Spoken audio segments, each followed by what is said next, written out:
Assalamualaikum warahmatullahi wabarakatuh.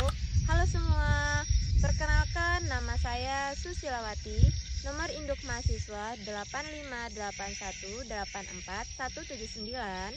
Pada hari ini, Selasa 14 Oktober 2025, saya melaksanakan tugas praktikum IPA di SD Modul 1 Makhluk Hidup dengan materi KP2 Simbiosis. Pada pengamatan ini, saya mengamati simbiosis parasitisme.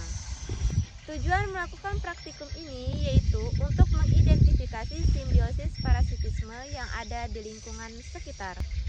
Adapun alat dan bahan yaitu alat tulis, tabel pengamatan, dan alam sekitar. Berikut penjelasan lebih lanjutnya, selamat menyaksikan.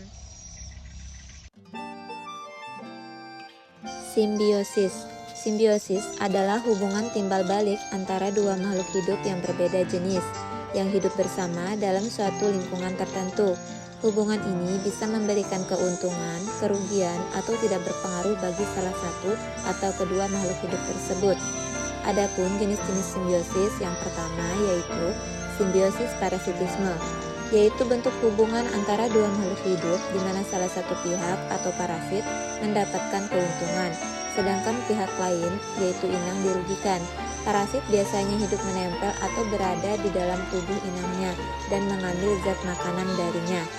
Contoh simbiosis parasitisme: 1. Kutu di tubuh kucing, 2. Nyamuk menggigit manusia, 3. Hama pada tanaman padi, 4. Ulat pada tanaman seledri, 5. Hama pada pohon jambu air.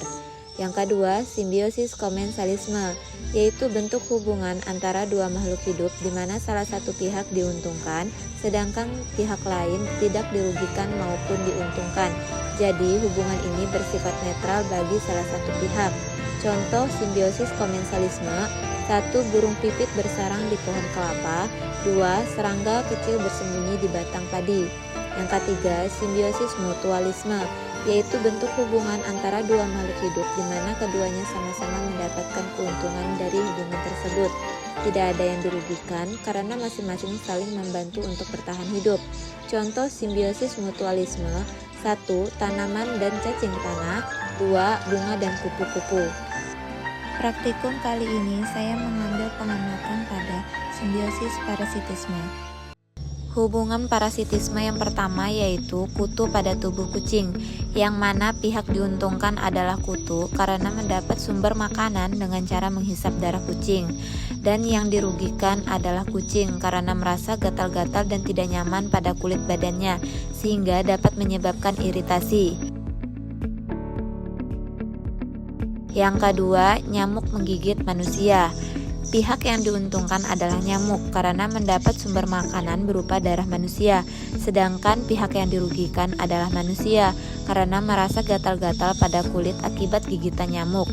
Selain itu juga dapat menjadi sumber penyakit seperti demam berdarah atau DBD.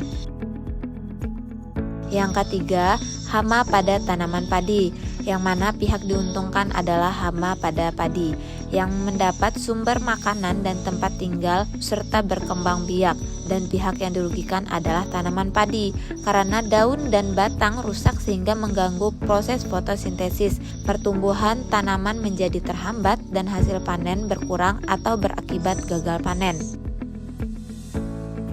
Yang keempat, ulat pada tanaman seledri, yang mana pihak diuntungkan adalah ulat karena mendapat sumber makanan dan tempat hidup. Pihak yang dirugikan adalah tanaman seledri karena daun menjadi rusak dan berlubang-lubang. Pertumbuhan tanaman terhambat karena berkurangnya daun sehat untuk proses fotosintesis dan tanaman menjadi layu dan berakibat mati.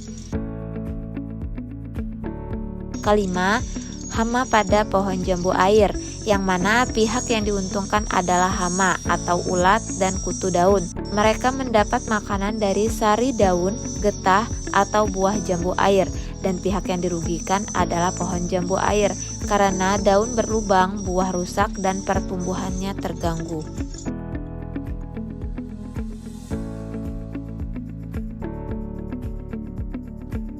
Jadi, kesimpulan berdasarkan hasil pengamatan dan pembahasan dapat disimpulkan bahwa simbiosis parasitisme merupakan hubungan antara dua makhluk hidup di mana satu pihak diuntungkan dan pihak lainnya dirugikan.